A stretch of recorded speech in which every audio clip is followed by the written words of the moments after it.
ado, I'll see you in your first class. Hey, what's going on, everybody? Welcome back to an episode of Greatlocs. I'm Bantu the Great, and today we're going to be taking a look at NLE Choppa's Dreadlock Evolution. So Dreadlock Evolution is basically from start to where their hair is now. You're able to see their hair type from before they got the dreadlocks, and then also all the way how their hair has developed over time. So we're going to take a look at NLE Choppa. Make sure to give this video a thumbs up, and then also if you want to get dreadlocks yourself, make sure to sign up for the Greatlocs Masterclass. It's a link at the top of the description.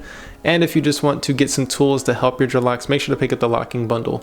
But also in the masterclass, you get the locking bundle for free. So make sure to check both of those out. But other than that, let's get straight into the video. So guys, right off the bat, we're able to tell his hair type based on this first photo. With NLE Choppa, he has about a 4A, possibly a 4B hair type. And anytime I do hair types, I always say that there's a possibility of one or the other, just because hair types can look different in pictures than how they actually are. But knowing his hair type, it's easy to say what method he chose because there's a select few of methods you can choose with every hair type. But realistically, there's only two hair types that you want to focus on, and that's straight and curly, which with this hair, he has curly hair. And curly is anything from 3A all the way to 4C. Straight hair is 1 all the way to 2C. But we see that his hair is kind of like a sponge rub or a towel rub style. It's kind of freeform like, and that's how he started out in the beginning. And he kind of went back and forth between this, two-strand twist, Bantu knots, and everything like that, but he always came back to this hairstyle. And then we started to see his dreadlocks form a little bit more, and that's just from time. It's from doing two-strand twist or doing Bantu knots over and over again, taking them out, doing them again, taking them out, doing them again. You can be doing twisting with gel, taking them out, braiding the hair, taking them out. Whatever you're doing, it's creating the sections, and that's what he's done. For him, he's always done the Bantu knots. He always results going back to those, makes the hair nice and curly, but most of all, it creates the sections for him. And I can say one thing about NLE Choppa, he has the crispiest hairline, and all the hairstyles that he does are really cool. But later on in the video, we kind of see that he might be having some traction alopecia or just a lot of traction and tension on the scalp, but we'll look at that later on in the video. Because if you look here, his hair is nice and thick and very full. And this is when we started to see his hair get more of a personality. It kind of went the freeform route for a little bit, and that's just kind of how it was in the beginning stages. We've seen his hair go from the Bantu knots to braids to two-strand twist and so on and so forth, and then just undoing them and then allowing that to lock up. And he kind of went the semi-freeform route because they looked freeform, but he was doing methods along the way. We've seen this with Sway Lee as well. In the beginning stages, he most likely started out with like a sponge rub or a freeform like style, and then eventually went into doing twisting with gel. And Sway Lee had some of the best dreadlocks in the game, to be honest. But right here, his hair kind of looks like how Scarlord's looked, and it is that freeform look. It's kind of like Basquiat, if you know him, or The Weeknd when he had his dreadlocks. Now, speaking of Bantu knots, this is the method that he chooses a lot to maintain his dreadlocks, and this is how he actually started them out, by doing the Bantu knots. And all it is twisting with gel essentially, but twisting it enough to where your hair will ball up into what they call a knot, which essentially is just a ball.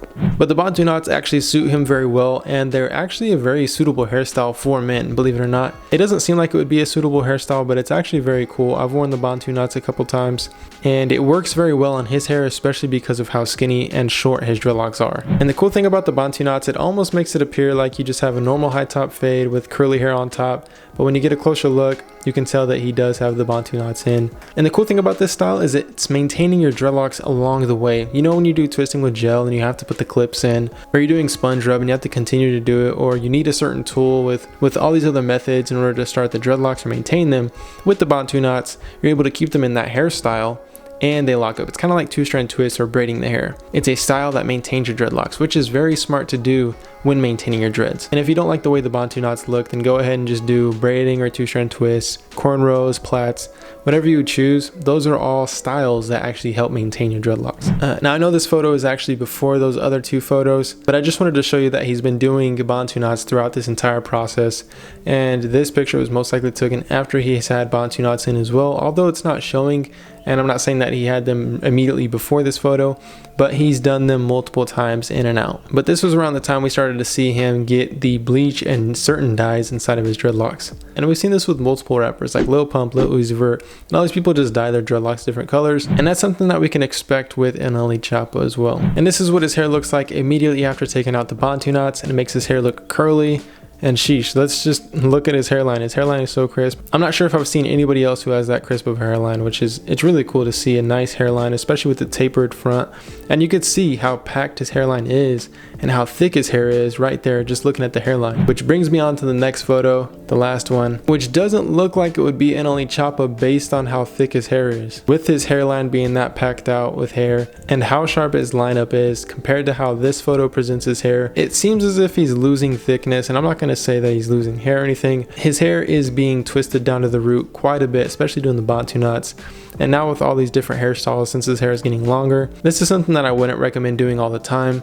Now obviously his hair is still thick and he has a lot of hair, but this is a method that you wouldn't want to do every single day or every week. You would most likely want to do this once every 2 weeks.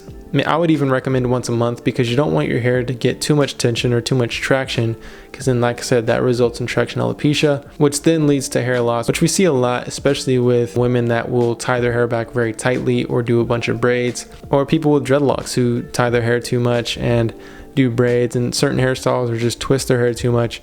That's just called traction alopecia and eventually just results in hair loss. But you guys, that's the evolution of NLE Choppa's dreadlocks. If you want to see more people's evolution of their dreadlocks, make sure to comment their name down below. In these evolutions, I'm able to tell you kind of the backstory of how they started their dreadlocks, especially with their hair type, possibly the methods they chose, like we've seen with NLE Choppa doing the Bantu Knots. So if you want to know how someone else got their dreadlocks, make sure to comment their name down below. But you guys, I hope you enjoyed today's video. Make sure to give it a thumbs up. Don't forget to sign up for the Greatlocs Masterclass or pick up the locking bundle if you would like to. The links are down below. Like I said, make sure to comment down below who you'd like to see next. But other than that, I'll see you guys next time.